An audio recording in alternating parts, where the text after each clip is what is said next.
Oh, if I went to the bathroom.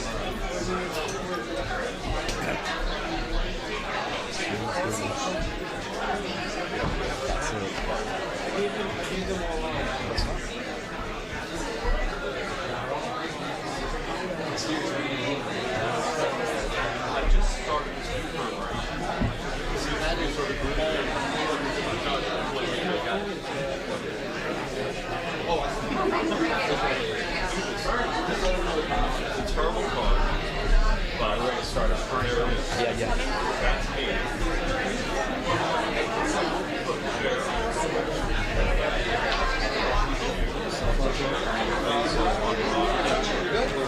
Let's see how it works. This is my first one. Nelson.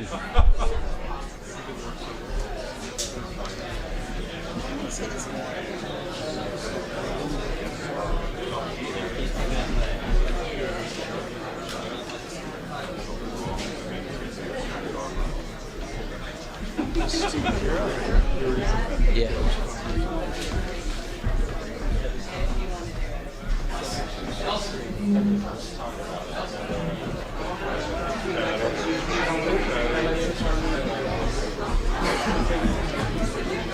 So, look, you should have it.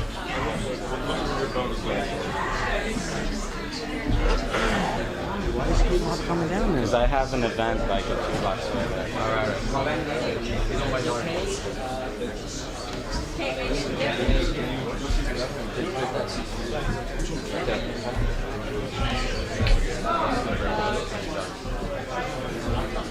let's do Most of these are being used.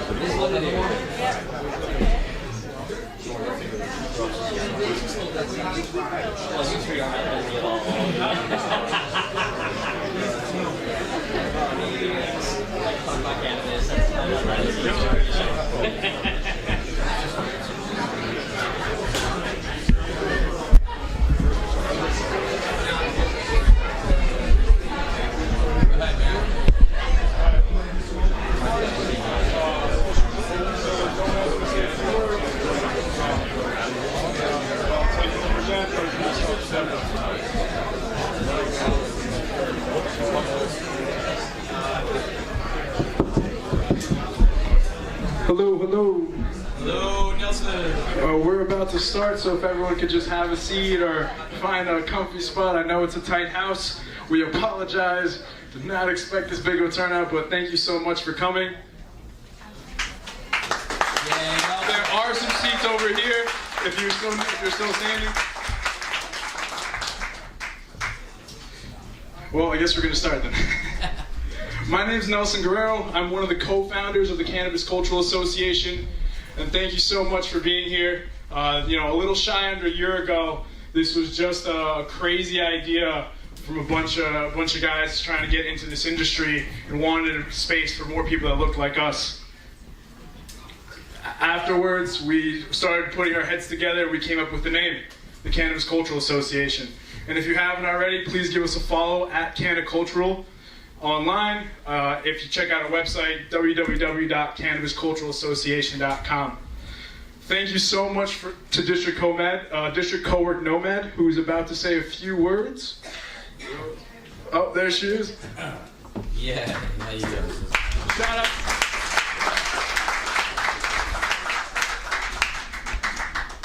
I'll just do it without the mic. Thank you so much, guys, for coming by. District Co-work is a co-working space, and then we do events over here. We do all sorts of different events. So if anybody's ever looking to host an event, do reach out to us. If you're ever looking for an office space, also reach out to us. My card is at the back, or you can reach out to us at contact@districtcowork.com. Pretty straightforward. And yeah, I'll be around. Thanks, guys. Woo! Thank you, District Co-work. And thank you to the law offices of Joseph A. Bondi for hooking us up with some food and bev. I know there's a bit of a line to get there, but it's back there. We really appreciate the generosity. First and foremost, I'd like to give a big shout out to Hillary PC because officially the Cannabis Cultural Association is a nonprofit 501c3.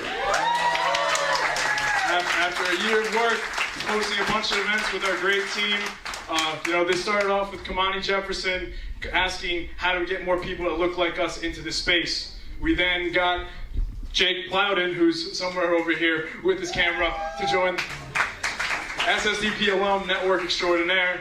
We then recruited Sonia Espinoza, a Harvard alum, and then attorney Kristen Jordan, who's back there somewhere. But now we have bosses too because we're an official nonprofit. And if our board members are willing to raise their hand, I want to give a special shout out to John Heredia from High Times back there.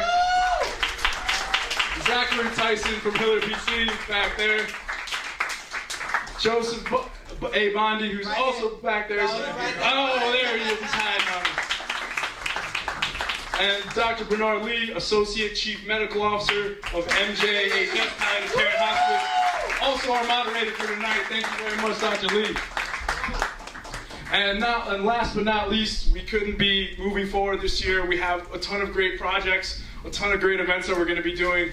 A lot of opportunities for the community to get involved, and we're really excited to be here today and to be able to put this together. We know this is a very trying time with the new political climate, and us as an organization promise to keep fighting the good fight for cannabis and hemp, but also not forget about the other marginalized communities that are currently being affected by the new administration. Thank you, everyone. And now Deborah Felton, our new first board president for the CCA.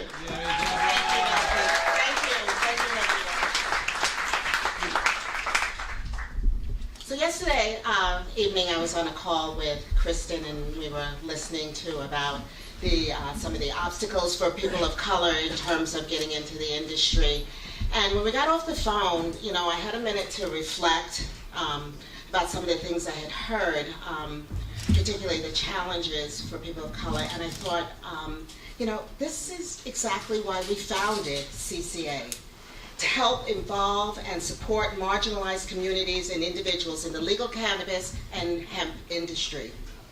And I am honored to be the board president of this amazing organization which advocates and pushes for both diversity and inclusion in all aspects of the industry. So one of the ways that we do this is through our programs, and Nelson talked a little bit about it, but I'd like to share with you some of the things that we have planned for 2017 and moving forward.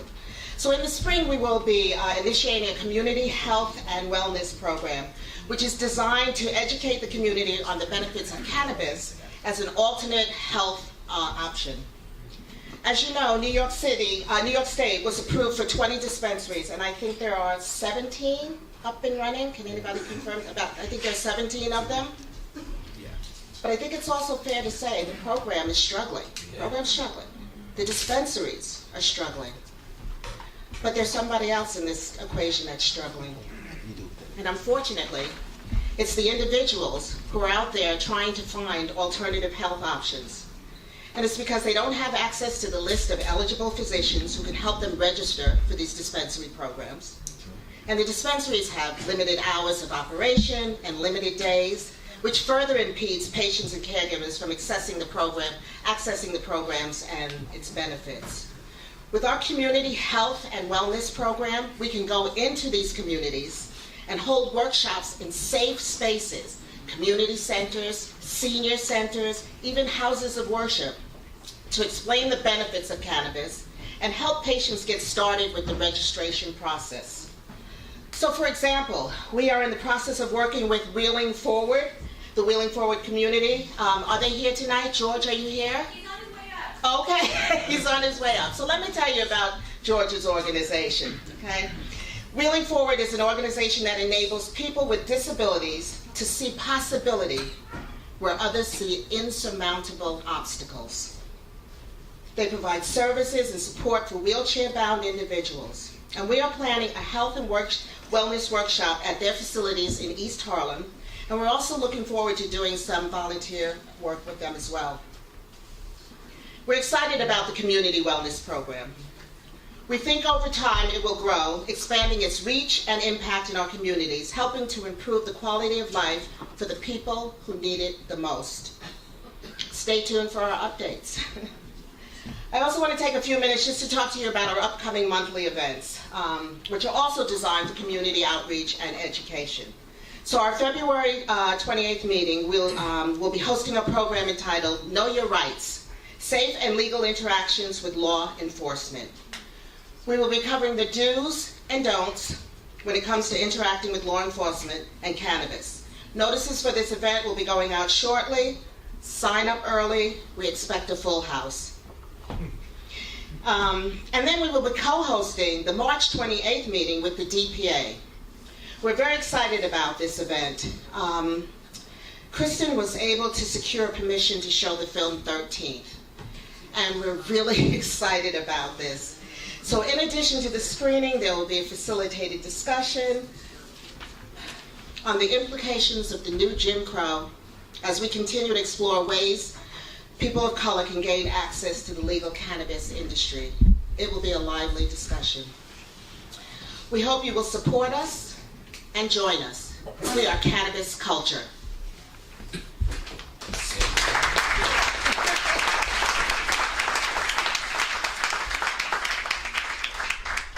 So, now, for the part of the program everyone has been waiting for, our panel discussion. I'd like to turn the rest of the evening over to our moderator, Dr. Bernard Lee. He's a CCA board member and the Associate Chief Medical Officer of MJHS Hospice and Palliative Care. Please give a warm welcome to Dr. Lee.